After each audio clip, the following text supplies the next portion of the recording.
Welcome to बोट Thakur IAS academy. My name is Rohit Kumar.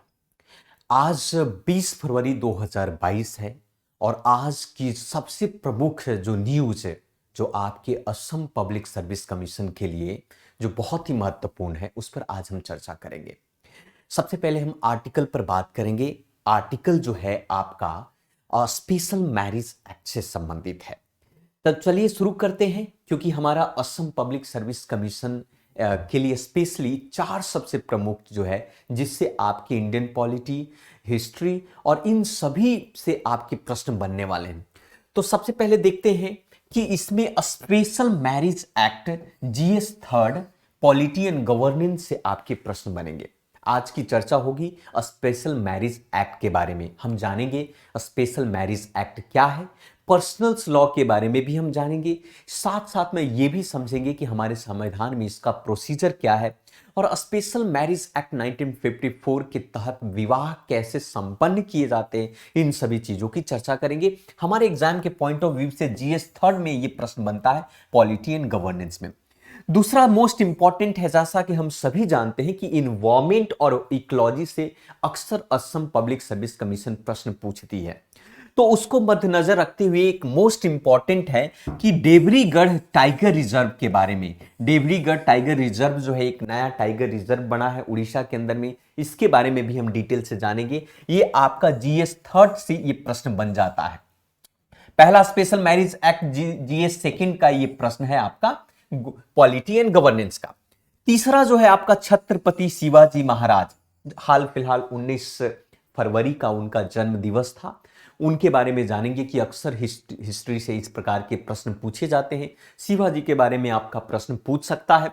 ये history and culture से आपके प्रश्न यहां पर बनेंगे। असम पब्लिक सर्विस कमीशन में इससे संबंधित कई बार प्रश्न पूछे जा चुके हैं। और चौथा जो सबसे मोस्ट इंपॉर्टेंट है आपके असम का न्यूज है, हाल फिलहाल की बात करते हैं। कल की घटना है कि असम जो है आपका जनजाति जो एससी एसटी होते हैं, आपका शेड्यूल कास्ट जनजाति छात्र संगठन, उन्होंने प्रयास किया है कि शेड्यूल कास्ट की अपलिफ्टमेंट के लिए वो सामाजिक रूप से, आर्थिक रूप से या राजनीतिक रूप से उनके विकास को बेहतर करने के लिए इन लोगों ने ये पत्र लिखा है। शेड्यूल कास्ट असम ने पत्र लिखा है नेशनल शेड्यूल कास्ट कमीशन को। तो इसके बारे में भी चर्चा करेंगे, क्योंकि ये जीएस सेकंड का प्रश्न यहां पर बनता है पॉलिटी एंड गवर्नेंस का। तो चलिए शुरू करते हैं अपनी एग्जाम को बेहतर बनाने के लिए। तो सबसे पहले बात करेंगे आपका सबसे पहला न्यूज है, आप सभी को पता होगा कि जानी मानी एक्ट्रेस स्वरा भास्कर के बारे में आप सभी जानते होंगे। स्वरा भास्कर जो है बॉलीवुड की एक्ट्रेस हैं। उन्होंने विवाह किया है जिनका नाम है फरहद जिरा। फरहद जिरा समाजवादी पार्टी के एक एक्टिविस्ट नेता है, उनके साथ उन्होंने विवाह किया। उन दोनों आपस में मिले थे किसी प्रोटेस्ट में, और प्रोटेस्ट में बनते बनते प्रेम के तहत जो है उन लोगों ने विवाह किया है। लेकिन मुद्दा क्या है इसके बारे में समझेंगे। मुद्दा यह है कि एक्ट्रेस स्वरा भास्कर जो है अपने पार्टनर फरहाद जिरार अहमद से उनसे विवाह किया है। किस बेस के आधार पर? स्पेशल मैरिज एक्ट 1954 के तहत, वो सेकुलर पर्सनल लॉ के तहत। अब आप समझेंगे कि सेकुलर पर्सनल लॉ का मतलब क्या होता है। पर्सनल लॉ है भारत के अंदर में, पर्सनल हिंदू पर्सनल लॉ है, मुस्लिम पर्सनल लॉ है, उसी प्रकार से विन विन जाति के लिए, विन विन आपको धर्म के लिए पर्सनल लॉ बनाए गए हैं। लेकिन आप हमारे भारत देश, आप सभी को पता है कि सेकुलर कंट्री है, तो उसके अनुसार से सेकुलर पर्सनल लॉ के बेस के आधार पर इन्होंने विवाह किया है। तो हम समझेंगे कि सेकुलर पर्सनल लॉ है क्या। सबसे पहले आप यह समझिए कि स्पेशल मैरिज एक्ट क्या है।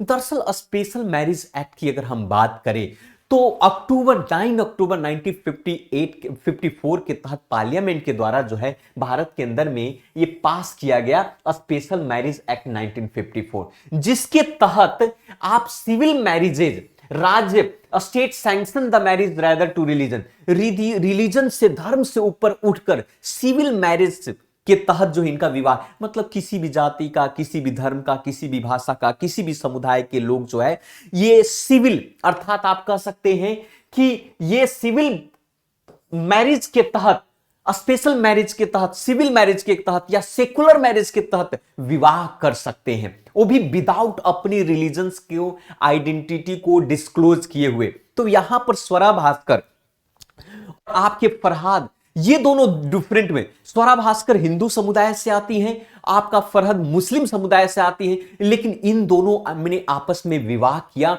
वो भी अपनी रिलीजन्स की आइडेंटिटी को बिना रिवील किए हुए, इसलिए ये मुद्दे में है आपका। दूसरी पॉइंट आप समझते हैं कि ये जो पर्सनल लॉ हो यहां पर देखा गया आपको, यहां पर इसके तहत सिविल मैरिज एक्ट के तहत धर्म परिवर्तन करने की आवश्यकता नहीं। जैसे उदाहरण के तौर पर समझिएगा कि कोई अगर मुस्लिम समुदाय का व्यक्ति है और कोई हिंदू समुदाय के साथ विवाह करता है, तो इस हिंदू समुदाय की लड़की को अगर मुस्लिम पर्सनल लॉ के तहत विवाह करेगा तो इनको धर्म का परिवर्तन करना पड़ेगा या इनको धर्म का परिवर्तन करेगा। लेकिन सेकुलर, अगर आप बात करें यहां पर सेकुलर पर्सनल लॉ में आपको धर्म परिवर्तन करने की आवश्यकता नहीं है। यहां पर स्वरा भास्कर जी वो धर्म को परिवर्तन नहीं किया। यहां पर आप कह सकते हैं कि जो उनके पति फरहाद हैं, उन्होंने भी धर्म का परिवर्तन नहीं किया। तो ये कहा, तो विदाउट धर्म के परिवर्तन किए हुए ये विवाह होता है। मैरिज हो, डिवोर्स हो, एडॉप्शन हो, हर तरीके से रिलीजियस लॉ के आधार पर किया जाता है, बाकी के अन्य में, लेकिन इसमें बहुत ही अलग तरीके से होता है। अब समझेंगे कि मुस्लिम मैरिज एक्ट 1954 हो या फिर हिंदू मैरिज एक्ट 1955 हो, इन सभी में धर्म का परिवर्तन करना पड़ता है, लेकिन सेकुलर में आपको धर्म के परिवर्तन करने की आवश्यकता नहीं है। इसलिए अब आपको समझना होगा यहां पर कि आपको स्पेशल मैरिज एक्ट या फिर कह सकते हैं कि सेकुलर पर्सनल लॉ के तहत इसकी क्या एलिजिबिलिटी होता है, कैसे विवाह कर सकते हैं। तो सबसे पहले हम एलिजिबिलिटी की समझिए कि अगर मान लिया आप किसी भी मान्यता, किसी भी विश्वास के मानने वाले लोग, आप हिंदू हैं, आप सिख हैं, आप मुस्लिम हैं, आप क्रिश्चियन हैं, आप बौद्धिस्ट हैं, आप जैनिज्म, किसी भी धर्म के लोग हैं, किसी भी संप्रदाय से हैं, हर संप्रदाय के लोग सिविल मैरिज कोड के तहत या सेकुलर पर्सनल लॉ के तहत विवाह कर सकता है। पहली एलिजिबिलिटी है, उन्हें धर्म परिवर्तन करने की आवश्यकता नहीं है। दूसरा, एज की बात करते हैं। एज के लिए जैसा कि हम सभी जानते हैं कि स्पेशल मैरिज एक्ट के लिए, विवाह के लिए पुरुष का मैक्सिमम एज 21 साल माना गया है, मिनिमम एज 21 साल माना गया है। पुरुष के लिए मिनिमम एज 21 साल माना गया है और महिलाओं के लिए मिनिमम 18 वर्ष। मतलब अगर कोई फीमेल 18 वर्ष की है तो विवाह कर सकती है, अगर कोई पुरुष अगर 21 वर्ष के हैं तो वो विवाह कर सकते हैं।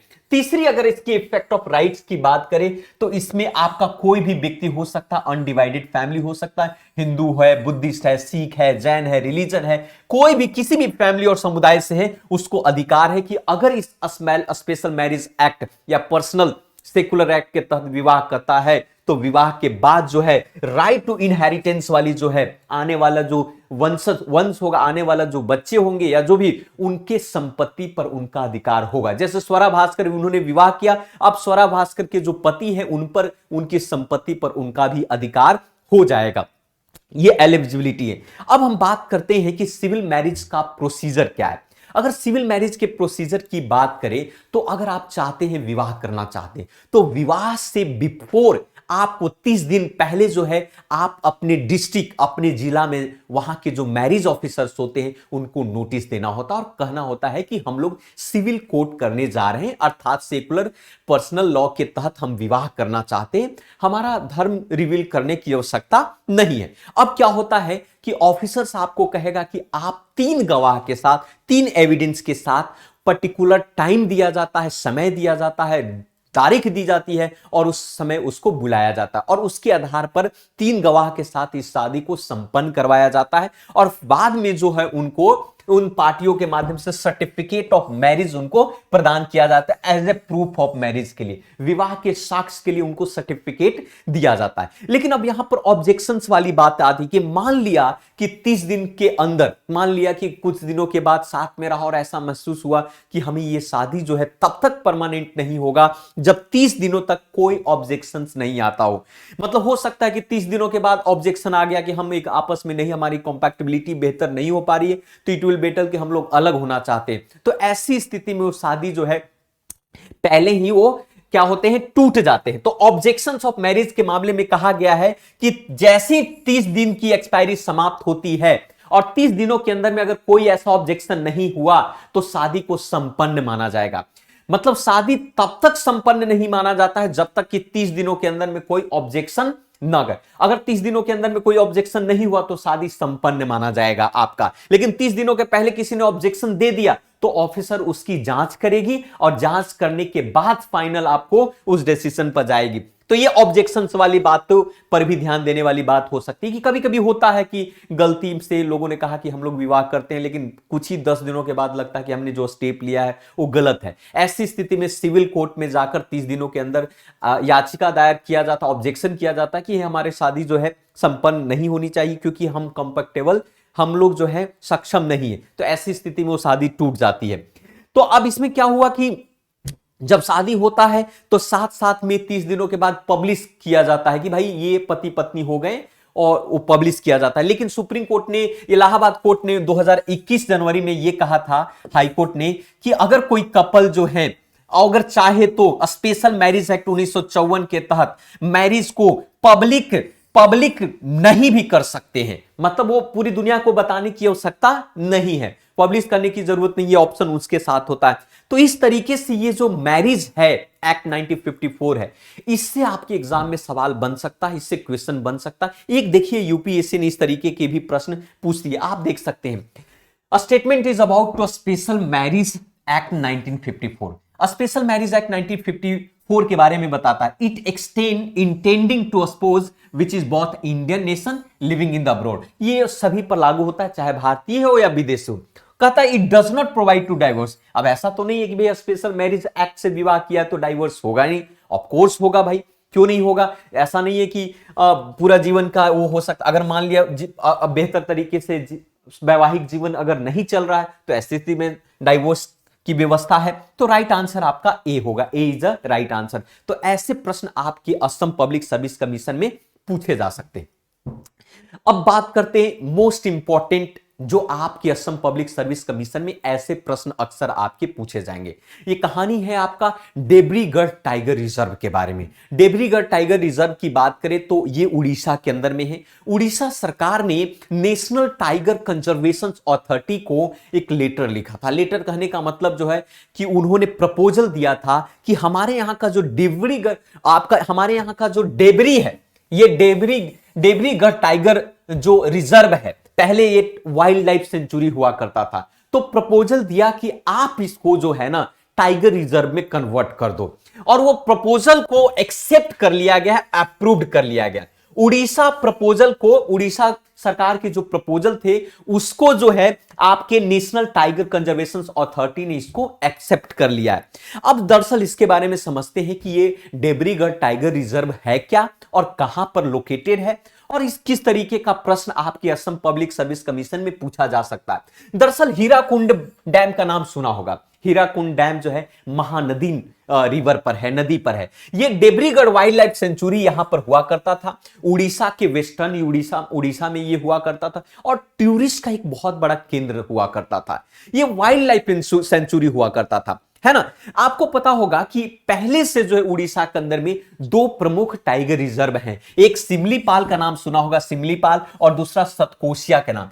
अब जब इसको टाइगर रिजर्व की जो मान्यता मिल गई है तो ये उड़ीसा का तीसरा सबसे बड़ा जो है थर्ड टाइगर रिजर्व आपका उड़ीसा में ये बन गया। मतलब अब उड़ीसा में 3 टाइगर रिजर्व हो गए, सिमलीपाल, सतकोशी, और आपका तीसरा है आपका देब्रीगढ़ टाइगर आपकी रिजर्व। अब इसके बारे में जान लेते हैं कि मैंने जैसा कि कहा कि 1985 में ये वाइल्ड लाइफ सेंचुरी एक्ट 1985 में ये पहले वाइल्ड लाइफ सेंचुरी एक्ट हुआ करता था, देब्री टाइगर रिजर्व। ये जो कि बारगढ़ डिस्ट्रिक्ट है आपका उड़ीसा में, आपको हीराकुंड डैम के आसपास का इलाका, हीराकुंड डैम जो है महानदी रिवर पर है, तो उस वक्त जो है आपका यहां पर हुआ करता था।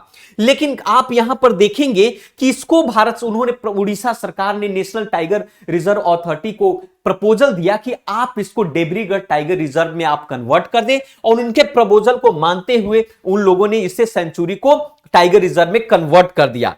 अभी अगर इसकी फना की बात करें कि वहां जानवर में, तो उस टाइगर रिजर्व में लेपर्ड हैं, वाइल्ड बोर हैं, बिसन्स हैं, सांबर है, चीता है, आपका 4 हॉर्न्स एंड ये सभी उस सेंचुरी में आपको पाए जाते हैं। तो हो सकता है आपके असम पब्लिक सर्विस कमीशन में इस तरीके के प्रश्न आपके एग्जाम में पूछे जा सकते हैं। नेक्स्ट क्वेश्चन पर हम चलते हैं जो बहुत ही इंपॉर्टेंट है आपका। नेक्स्ट न्यूज जो है छत्रपति शिवाजी महाराज के बारे में। आप सभी को पता होगा उनकी बहादुरी की कहानी जो है बचपन से अक्सर हम लोग सुनने को मिलता है। दरअसल जो है प्रधानमंत्री, हमारे देश के प्रधानमंत्री शिवाजी के महाराज के जयंती पर उन्होंने अपना होमेज किया, अपना श्रद्धांजलि दिया है और शिवाजी दिवस के तौर पर मनाया है उन्होंने महाराजा शिवाजी के बारे में। तो हो सकता है आपके एग्जाम में ये प्रश्न आपके बन सकते हैं शिवाजी से संबंधित आपका। सबसे पहला पॉइंट तो यह है कि मराठा किंगडम के संस्थापक हुआ करते थे शिवाजी, जिनका जन्म 19 फरवरी जो है 1630 में हुआ था। 19 फरवरी 1630 में शिवाजी का जन्म हुआ था। वो शिवनेर फोर्ट है आपका सबसे प्रेस्टिजियस किला हुआ करता है, जिसका नाम शिवनेरी फोर्ट्स में उनका जन्म हुआ करता था। उन्हें भारतीय इंडियन नेवी अर्थात नौसेना, भारत के नौसेना का जनक माना जाता है। ऐसा माना जाता है कि शिवाजी, छत्रपति शिवाजी सबसे पहले ऐसे शासक थे जिन्होंने भारत के अंदर में इंडियन नेवी की शुरुआत की, अर्थात father of Indian navy. Shivaji was the first to realise, उनको इस बात का महसूस हुआ कि नेवल फोर्स की आवश्यकता हमारे लिए बहुत इंपॉर्टेंट है, और उस वक्त जो है नेवी और फोर्ट की स्थापना उन लोग किया। महाराष्ट्र के कोंकण साइड पर आप देखेंगे तो उनके किला जो है बनाए गए हैं। वो एक सेकुलर राजा के तौर पर माना जाता है क्योंकि वो सभी धर्म के लोग जो है उनकी सेनाओं के हिस्सा हुआ करते थे। ही वॉज, उनको बहुत सारे ऐसे मुस्लिम सोल्जर थे जो उनकी आर्मी में हेड और अच्छे पोजीशन पर थे। साथ साथ में शिवाजी महिलाओं के बहुत बड़े सपोर्टर थे।